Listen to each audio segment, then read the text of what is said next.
कपड़े धोने वाली बहू। शादी के पहले से ही विभा को कपड़े धोने का बड़ा शौक था। कभी नल के नीचे तो कभी तालाब के पास। अरे मेरी नीली वाली लुंगी नहीं दिख रही है। विभा की अम्मा, कहाँ रखी है लुंगी? अरे वो तो विभा ने परसों ही धोकर रखी थी आपकी अलमारी में, देखो वहीं होगी। वो ना मैंने आज धो दी, मुझे लगा कि गंदी हो गई होगी। अरे कैसे गंदी हो गई थी? उसे तो मैंने पहना भी नहीं। हे भगवान, इस लड़की के कपड़े धोने की आदत से परेशान हो गया हूँ मैं। जितना तो घर में राशन नहीं आता, उससे कहीं ज्यादा डिटर्जेंट पाउडर का खर्चा है। इसकी शादी करवा दो, शादी जाए अपने घर में ही करे काम, फिर चाहे घर के कपड़े धोने हो या पूरे गांव के। हाँ ठीक बोल रही हूँ, देखता हूँ मैं कोई लड़का। वो दिन भी आ जाता है जब विभा को देखने लड़के वाले आ जाते हैं। लड़की मुझे अच्छी लगी। होने वाली सास कहती है, बेटी अगर कुछ पूछना है तो पूछ लो। वैसे तो हमारी लड़की बहुत ही शर्मीली है, जो बोल दो वो मान लेती है, इसे क्या पूछना होगा। अरे कैसी बात कर रही हो माँ, मुझे इन लोगों के घर रहना है, सवाल तो कई है। हाँ हाँ बेटा, पूछ लो ना, क्या पूछना है। आप लोगों के घर कपड़े कौन धोता है? सास का मुंह बन जाता है।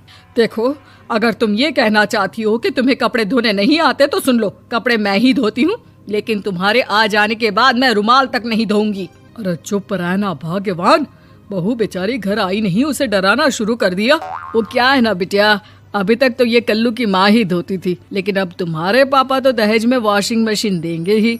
तभी विभा की माँ बोल पड़ती है, सवाल भी पूछा तो क्या। वैसे भाई साहब, मशीन की तो फिर भी कपड़े धोने की कैपेसिटी होती है। मतलब जो बिटिया दे रहे हैं ना विभा, इसे कपड़े धोने का बहुत शौक है। ये आप लोगों के क्या, आस पड़ोस गांव मोहल्ले सबके कपड़े धो दे और उफ तक ना करे।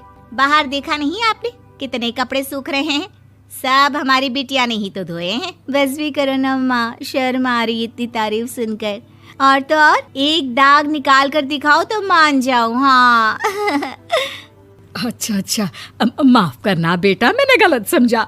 हमें तो रिश्ता बहुत पसंद है। और ऐसे जुड़ जाता है रिश्ता कपड़े धोने का शौक रखने वाली विभा का। उसकी शादी हो जाती है कोयला फैक्ट्री में काम करने वाले कल्लू के साथ। शादी के बाद अचानक विभा चिल्लाती हुई सास के पास आती है। सासू माँ, अरे सासू माँ कहाँ है आप? ये तो धोखा है, धोखा दिया आप लोगों ने मुझे। इसे ससुर के चक्कर के बारे में पता चल गया। अरे तो उसमें तुझे क्यों धोखा मिला है? अरे नल में पानी नहीं आता, कपड़े कैसे कब धुलेंगे? अच्छा, तू पानी नहीं आ रहा उसकी बात कर रही है। तो आपने क्या सोचा? कुछ नहीं। अच्छा, तेरी माँ ने कहा था कि कपड़े धोने का शौक है तुझे, याद आया मुझे। शौक बोलकर कपड़े धोने वाले मेरे जुनून को कम ना आके सासू माँ, कपड़ा धोना मेरा गुरूर है।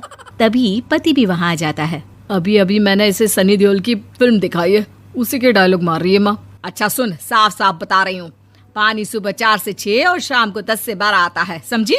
विभा टाइमिंग सुनकर हैरान हो जाती है। ये क्या भूतों का मोहल्ला है?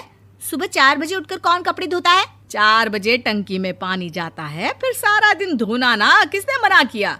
अरे कैसी बात कर रही हैं? 200 लीटर की टंकी में कितने कपड़े धो लूंगी मैं? सुबह ही उठ जाऊंगी मैं। अब क्या था, विभा सुबह 4 से लेकर रात के 12 बजे तक कपड़े ही धोती रहती।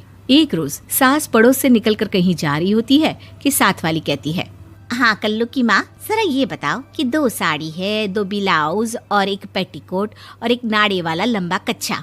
हाँ तो? अरे तो क्या, कितना लोगी धुलाई ये बताओ। धोबन दिख रहे हैं हम क्या? हमारे पति सरकारी नौकरी से अभी रिटायर हुए हैं और बेटा सुपरवाइजर है कोयला फैक्ट्री में। धोबन समझ रखा है हमें? हाय रे कल्लू की अम्मा, माफ कर दो, वो तो मोहल्ले में यही सब बता रहे थे कि तुमने बहू को कपड़ा धुलवाने के काम में लगा दिया है। सास को पड़ोसन की बात सुनकर गुस्सा आ जाता है। वो घर पहुंचती है जहां घर के बाहर ही इतने सारे कपड़े सूख रहे होते हैं जितने कि किसी धोबन के घर पर। अरे ओ कल्लू की दुल्हन, बाहर निकल।